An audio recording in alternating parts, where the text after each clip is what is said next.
selamat datang di channel saya. Di channel kali ini saya mau bahas satu program transportasi Jepang yang biasanya dipakai oleh turis-turis, yaitu JR Pass atau Japan Rail Pass. Kadang orang sering bertanya, kapan sebaiknya saya pakai JR Pass atau kapan sebaiknya saya beli ngeteng aja ya, atau tidak menggunakan JR Pass, jadi beli satuan saja tiketnya saat di stasiun.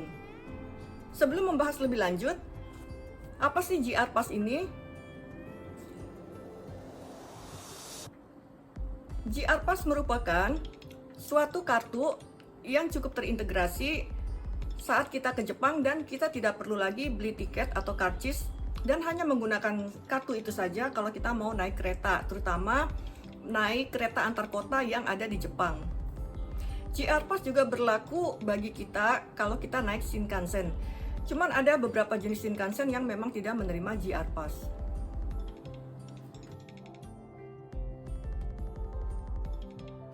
Berhubung harga JR Pass ini cukup mahal, kadang-kadang banyak orang bertanya-tanya, apakah saya perlu beli JR Pass? Apakah tidak rugi kalau saya beli JR Pass? Apakah tidak kemahalan? Apakah nanti terpakai JR Pass tersebut saat kita ke Jepang? Atau JR Pass tersebut apakah bisa mengcover semua biaya transportasi antar kota saya selama di Jepang? Pertanyaan-pertanyaan tersebut memang relatif dan tergantung rute yang kalian buat atau yang kalian inginkan saat pergi ke Jepang.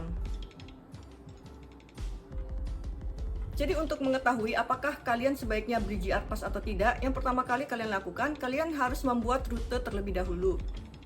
Durasinya berapa lama selama berada di Jepang, dan kemudian kota-kota mana saja yang akan kalian kunjungi. Kalau kalian sudah membuat rutenya secara pasti, baru kalian menghitung biaya transportasinya. Bagaimana sih cara menghitung biaya transportasinya? Salah satu cara termudah untuk menghitung biaya kalian selama bepergian ke Jepang adalah dengan menggunakan website www.hyperdia.com.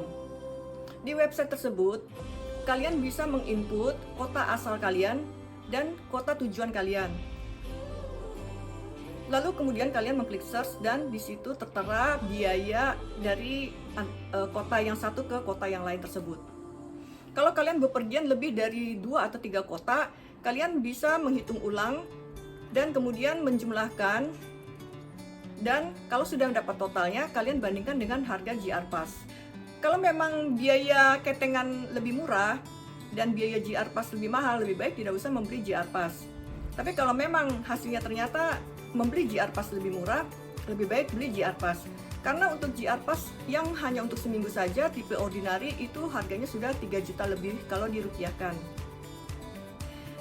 Kalau kalian mau ke Tokyo, lalu ke Osaka, dan kemudian dari Osaka kembali ke Tokyo lagi, sudah pasti itu tidak usah dihitung lagi, lebih baik membeli JR Pass. Karena harga tiket Shinkansen dari Osaka Tokyo dan Tokyo Osaka itu cukup mahal. Jadi kalau bolak-balik itu cukup mengcover biaya JR Pass kalian. Atau kalau misalkan kalian mau ke Hokkaido, misalkan dari Tokyo ke Sapporo, lalu dari Sapporo ke Tokyo lagi, itu juga biayanya cukup mahal karena cukup jauh. Jadi sebaiknya kalian hitung dulu dengan teliti sebelum kalian membeli JR Pass. JR Pass ini hanya bisa dibeli di Indonesia dan juga tidak semua travel agent yang menjual JR Pass. Kalian hanya bisa membeli di travel agent yang bekerja sama dengan Jepang. Jadi sebelum berangkat ke Jepang, kalian sudah harus beli dulu di travel agent. Lalu JR Pass tersebut ditukarkan di bandara atau stasiun tertentu yang ada di Jepang. Jadi tidak semua stasiun memiliki loket penukaran JR Pass. Ada list-list atau stasiun-stasiun tertentu yang bisa menukarkan JR Pass.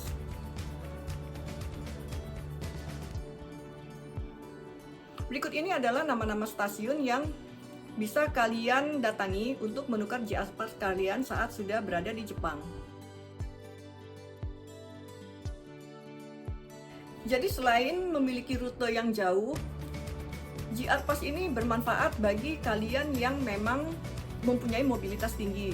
Jadi kalau kalian cuma misalkan ke Hakone, Tokyo, atau Yokohama saja, misalkan rutenya seperti itu, mungkin tidak perlu JR Pass dan ngeteng jauh lebih murah. Tapi kalau kalian banyak bepergian antar kota, mungkin beli JR Pass jauh lebih murah daripada kalau kalian beli tiket ngeteng.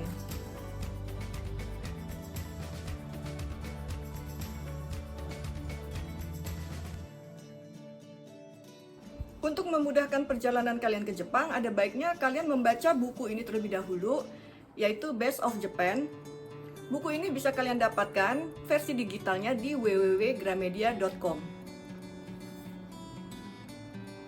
Selain itu, di sini juga kalian bisa mendapatkan rute Golden Route, yaitu Tokyo, Osaka, dan Kyoto bagi yang baru pertama kali ke Jepang. Buku lainnya adalah 85 Best Spot in Japan. Buku ini dicetak full color, dan di sini kalian bisa menentukan destinasi kalian sesuai dengan selera dan minat kalian.